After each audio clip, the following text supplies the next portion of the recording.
নমস্কার। আজকের এই পর্বে আমরা কথা বলবো পাস্ট লাইফ কার্মিক রিলেশন নিয়ে। হ্যাঁ বন্ধুরা, পাস্ট লাইফ কার্মিক রিলেশনশিপ আসলে কি? তার আগে বলবো, তোমার জীবনে কি কখনো এমন কেউ এসেছে যাকে প্রথম দেখাতেই মনে হয়েছে, আরে ওকে তো আগেও চিনতাম? অথবা এমন একটা সম্পর্ক যেটা শুরু হয়েছিল হয়তো ম্যাজিকের মতো, কিন্তু শেষ হয়ে গেল ব্যর্থতায়, হতাশায় আর কান্নায়। কেন বলতো? কিছু মানুষ আমাদের জীবনে আসে, আমাদের ভালোবাসে ঠিকই, কিন্তু আবার কষ্টও দিয়ে যায়, কিংবা কিছু কিছু সম্পর্কের পরিণতি হয় কষ্টতে। কেন হয় বলতো এমন? যাকে আমরা ছেড়ে দিতে চাই, সেই মানুষটাই আবার ফিরে আসে আমাদের জীবনে বারবার। তুমি ভেবেছিলে হয়তো সব শেষ, কিন্তু ইউনিভার্স ভাবে না না, এখনো সব শেষ হয়নি, আরো কিছু বাকি আছে। হয়তো ওই তোমার সেই কার্মিক কানেকশন, সেই সোল যার সঙ্গে তোমার বহু জন্মের হিসেব এখনো বাকি আছে। কার্মিক রিলেশনশিপ হলো এমন একটা সংযোগ যেটা তোমাকে শিক্ষা দেবে, কষ্ট দেবে, আবার তোমার ট্রান্সফরমেশনও কিন্তু করাবে। তোমার ভেতরকার ট্রান্সফরমেশন হয় এই কার্মিক রিলেশনের মধ্যে দিয়ে। এটা এমন একটা কানেকশন যেখানে ভালোবাসার আড়ালে কিন্তু লুকিয়ে থাকে একটা গভীর লেসন, মানে একটা গভীর শিক্ষা। এমন মানুষ তোমার জীবনে আসে যাতে তুমি তোমার নিজের ভেতরটা চিনতে পারো, নিজেকে বুঝতে পারো। প্রথমে সবকিছু সুন্দর লাগে, হাসি, ভালোবাসা, কমিটমেন্ট, সবকিছু। কিন্তু ধীরে ধীরে আসে টানাপোড়েন, রাগ, ভয়, বিভ্রান্তি। এগুলো কেন হয় জানো? অ্যাস্ট্রোলজি বলে, যখন রাহু কেতু অথবা শনি তোমার জন্মছকে কোনো একটা গ্রহের সাথে যুক্ত থাকে, তখন সেই মানুষ আসে, সেই ঘরে যে মানুষের সাথে সম্পর্ক ডিটেক্ট করে, সেই মানুষ আসে তোমার জীবনে পুরনো জন্মের কর্মটাকে শেষ করতে। এই সম্পর্ক তোমাকে ভাঙে, শুধু কি ভাঙে, আবার গড়েও তোলে। তোমাকে শেখায় কাকে ধরে রাখতে হবে আর কাকে ছেড়ে দিতে হবে। তুমি চাইলেও এই সম্পর্ক এড়াতে পারবে না, কারণ কার্মিক বন্ডের কাজই হলো তোমাকে ট্রান্সফরমেশনের দিকে ঠেলে দেয়া, বিভিন্ন ঘটনার মাধ্যমে তোমার ভেতরের মানুষটাকে ট্রান্সফর্ম করা। এটাই হলো আসলে কার্মিক রিলেশনের অর্থ। আর এক ধরনের রিলেশন দেখা যায়, যেটা হলো টুইন ফ্লেম রিলেশন, মানে যেই রিলেশনে তুমি নিজের প্রতিফলন দেখতে পাও।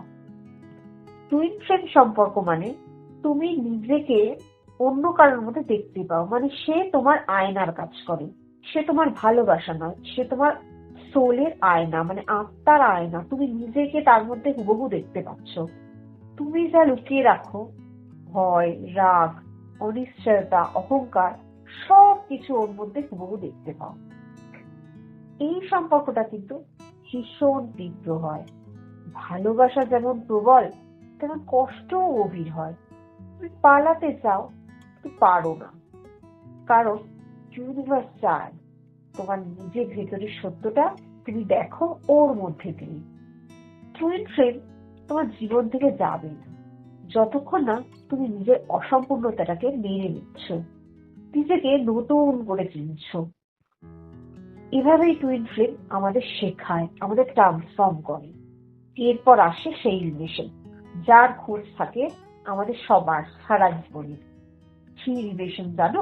সোলমেট, শান্তি আর ভালোবাসার আশ্রয় যে দেয় তোমার। সব সম্পর্কই যেগুলো জীবনে আসে, সবাই কিন্তু সম্পর্ক থেকে কষ্ট পায় না। সব সম্পর্ক কিন্তু কষ্ট নয়, সব সম্পর্ক কিন্তু তোমাকে শিক্ষা দেওয়ার জন্য আসে না। কিছু সম্পর্ক আসে তোমাকে রিলিফ দিতে। হ্যাঁ, যারা তোমাকে রিলিফ দেয়, যাদের কাছে তুমি শান্তি পাও, সেই সম্পর্কই তোমার সোলমেট সম্পর্ক। যে এই শান্তিটা দেয় সে তোমার সোলমেট। এই মানুষটা সঙ্গে থাকলে মনে হয় যেন অনেক দিনের ক্লান্তি শেষে তুমি ঘরে ফিরছ। এইসব মানুষের উপস্থিতি, বা পার্টিকুলারলি একটা এরকম মানুষের উপস্থিতিতে তোমার মন খুব শান্ত হয়, তোমার চিন্তা কমে যায়, আর তোমার মন ভরে যায় ভালোবাসায়। এরা তোমার কার্মিক নয়, এরা তোমার আত্মার বন্ধু, তোমার সোলমেট, যারা তোমাকে ভালোবাসার আসল মানে শেখায়। অ্যাস্ট্রোলজি কি বলে জানো? যদি চন্দ্র আর বৃহস্পতির ভালো দৃষ্টি থাকে এবং শুক্র আর চন্দ্র একে অপরকে হেল্প করে, তবে জীবনে এরকম শান্তির সম্পর্ক আসে। তাহলে জ্যোতিষের আলোয় কার্মিক সত্যটা কি জানো?